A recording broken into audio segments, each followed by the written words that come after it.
Poultry sector ऐसा है जिसमें युवाओं में मांग बढ़ रही है क्योंकि वो प्रोटीन के प्रति जागरूक हो गया है। तो ये जो है एक बहुत ही सस्ता सोर्स भी है और इजीली अवेलेबिलिटी भी इसकी हो सकती है। युवा उद्यमी स्वयं अपना लेयर फार्म, ब्रॉयलर फार्म या लोगों के साथ में कोऑपरेटिव सेक्टर के साथ में एफपीओ बना करके एक बड़ा काम कर सकते हैं। लगभग 50% हमको बाहर से लेकर आना पड़ता है, 30 के बाद हम सरप्लस होकर के हम दूसरों को देना चालू करें। अब जो है फार्मर्स ऑर्गेनाइजेशन हमारे लाइव स्टॉक सेक्टर में भी अलग से सेपरेटली बनेंगे। पोल्ट्री इंडस्ट्री एक उभरता हुआ क्षेत्र है। यही वजह है कि बहुत से युवा जो हैं वो भी अब इस क्षेत्र में आ रहे हैं, नए स्टार्टअप्स लग रहे हैं और इसी को देखते हुए उत्तर प्रदेश में पहले पोल्ट्री कॉन्क्लेव का भी आयोजन किया गया। इस समय हमारे साथ में पशुपालन विभाग के अपर मुख्य सचिव मुकेश मेश्राम जी हैं, उनसे जानते हैं इसके बारे में। सर, ये बताएं कि जिस तरह से हम देख रहे हैं पिछले कुछ समय पोल्ट्री इंडस्ट्री की तरफ युवाओं का भी रुझान काफी ज्यादा बढ़ा है, नए स्टार्टअप्स आ रहे हैं। पोल्ट्री सेक्टर ऐसा है जिसमें काफ़ी संभावनाएं हैं, खासतौर पे जिस तरीके से युवाओं में मांग बढ़ रही है क्योंकि वो प्रोटीन के प्रति जागरूक हो गया है, कॉन्शियस हो गया है, वो जिम जाता है, वो बहुत सारे हेल्थ फ्रीक होने के बाद में एक्सरसाइज करता है, बहुत सारी चीज़ें। तो ये जो है एक बहुत ही सस्ता सोर्स भी है और इजीली अवेलेबिलिटी भी इसकी हो सकती है। परंतु उत्तर प्रदेश में जो डिमांड है और जो उसके सप्लाई हो रही है उसमें एक बड़ा गैप है। हमारे यहाँ दूसरे प्रदेशों से काफ़ी अंडे आते हैं और इस तरीके से हमारे यहाँ पे एक ऐसा क्षेत्र है जहाँ पे युवा उद्यमी स्वयं अपना लेयर फार्म, ब्रॉयलर फार्म या लोगों के साथ में कोऑपरेटिव सेक्टर के साथ में एफपीओ बना करके एक बड़ा काम कर सकते हैं। और कुछ युवाओं ने, इवन मैंने देखा है कि उन्होंने कारपोरेट सेक्टर की नौकरियां छोड़ करके या बहुत सारे जो प्रॉमिसिंग ऐसे क्षेत्र हैं उसको छोड़ करके अपने स्टार्टअप भी चालू किए हैं, कई सारे फार्म्स बनाए हैं और ये धीरे धीरे करके इसको जो है बढ़ाने के लिए हम लोग लगातार प्रयासरत हैं। इसके लिए यूपी गवर्नमेंट की पोल्ट्री पॉलिसी है जो 2022 की, जो वो बैंक से लोन लेगा 7% तक के उसको इंटरेस्ट सबवेंशन यानी ब्याज की सब्सिडी देते हैं। पोल्ट्री फीड बनाने के लिए अगर कोई आगे आता है तो फिर उसको 35% की सब्सिडी फीड प्लांट बनाने पे मिलेगी। साथ ही साथ जो है प्रोसेसिंग यूनिट्स वो डेवलप कर सकते हैं। तो कुल मिलाकर के इन सबको लेकर के काफ़ी काम जो है चल रहा है। कि उत्तर प्रदेश 8वें नंबर पर है और अगर हम बात करते हैं नेशनल प्रोडक्शन की तो इसमें 4.10% हिस्सेदारी हम लेके अभी चल रहे हैं। अभी हमारी जो यहाँ पर खपत है और जो उत्पादन है, कितना अंतर आप देख पा रहे हैं? लगभग 50% हमको बाहर से लेकर आना पड़ता है। इस तरीके से हमारे यहाँ पे जो प्रति व्यक्ति अवेलेबिलिटी है सालाना वो 25-26 बैठती है। बहुत सारे ऐसे प्रदेश है जहाँ 100 है, जो बहुत सारे जगह हैं जहाँ पर इवन 200 से ज्यादा हो चुकी है प्रति व्यक्ति अवेलेबिलिटी अंडों की। तो स्वाभाविक तौर पे हमारे यहाँ पे जहाँ 25-26 पर कैपिटा अवेलेबिलिटी है और जहाँ दूसरे प्रदेशों में 200-150 ऐसी है, तो एक बड़ा गैप है।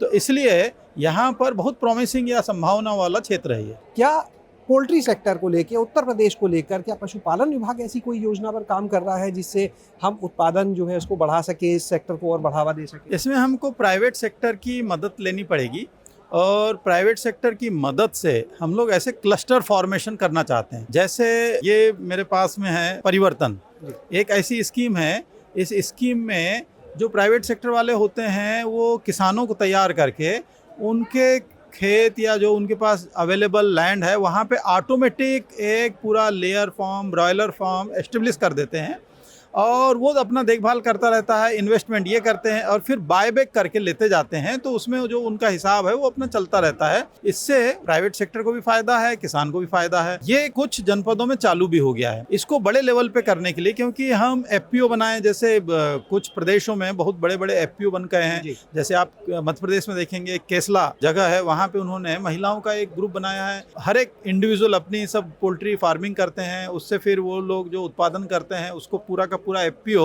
कंबाइन करके आगे फिर उसकी मार्केटिंग ब्रांडिंग करता है। 500 करोड़ से ज़्यादा उनका सालाना टर्नओवर है। तो इस तरीके से अगर क्लस्टर बेस्ड अप्रोच के साथ हम चलें तो हमारे यहाँ पर भी काफ़ी संभावनाएं हैं। बुंदेलखंड क्षेत्र में बहुत सारे ऐसे लोग लगे भी हुए हैं, पूर्वांचल में, तो इसको हम लोग आगे बढ़ाएंगे। एफपीओ की दिशा में जैसा आपने अभी जिक्र किया, तो अभी हम कहाँ पर हैं? क्या अलग से हमारे कुछ डेडिकेटेड सिर्फ पोल्ट्री के लिए एफपीओ हैं या बना रहे हैं? अभी हैं लेकिन बहुत ही कम है, जिसको नेग्लिजिबल हम कह सकते हैं। और उनका हम कंपाइलेशन भी कर रहे हैं कि कहाँ कहाँ पर लोग अपने लेवल से काम कर रहे हैं, क्योंकि जब फील्ड में हम जाते हैं तब नज़र आते हैं कि कुछ लोगों ने अपना बना करके काम चालू किया है, कुछ एफपीओ फीड बना रहे हैं, कुछ एफपीओ पोल्ट्री फार्मिंग कर रहे हैं, लेकिन अभी बहुत ऑर्गेनाइज्ड तरीके से अभी यूपी में चालू नहीं हुआ है। कैसे करेंगे सर इसे? जैसे हमने कॉन्क्लेव किया, इसके बाद में फिर हम लोगों को जोड़ेंगे, अलग अलग जनपदों में हम एक छोटी छोटी वर्कशॉप कराएंगे, सभी 75 जनपदों में। वहाँ पर सारे जो फार्मर्स हैं उनको बुलाएंगे या जो इंटरेस्टेड हैं उनको बुलाएंगे, उनके साथ में बातचीत करेंगे और फिर अपनी स्कीम्स उनको बताएंगे, और इसमें प्राइवेट सेक्टर वालों को भी साथ में लेंगे जो इन क्लस्टर के साथ काम करना चाहते हैं उनको। सर जो लोग एफपीओ बनाने के लिए आगे आएंगे उन्हें किस तरह की सहायता आप लोग की तरफ से दी जाएगी? हम लोगों ने इस बार भारत सरकार ने भी लाइव स्टॉक सेक्टर में एफपीओ बनाने के लिए, जिसको हम कह सकते हैं कि एलपीओ, लाइव स्टॉक है ना, फार्मर्स एफएफ, तो ये बनाने के लिए भी एक स्कीम बनाई है।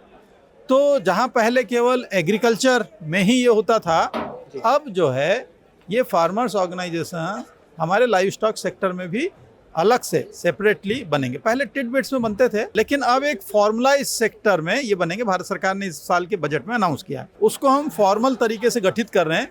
उसमें ये पूरी भूमिका नाबार्ड के साथ मिल करके हम ये बनाएंगे। कुछ सर लक्ष्य कि पहले वित्तीय वर्ष में कितने ऐसे एफपीओ इससे संबंधित जो पोल्ट्री या इससे जुड़े हैं बनाए जाएंगे?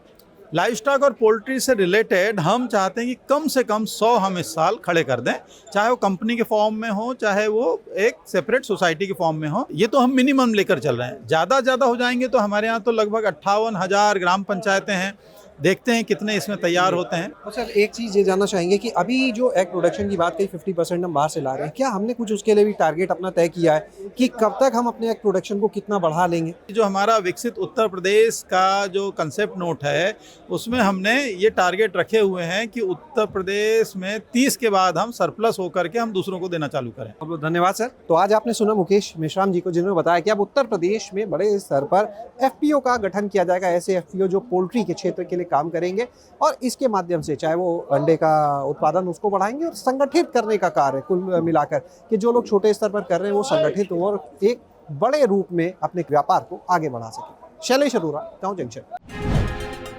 गांव जंक्शन को सभी सोशल मीडिया प्लेटफॉर्म्स पर फॉलो करें। व्हाट्सएप चैनल और जीमेल आईडी पर भी संपर्क साध सकते हैं।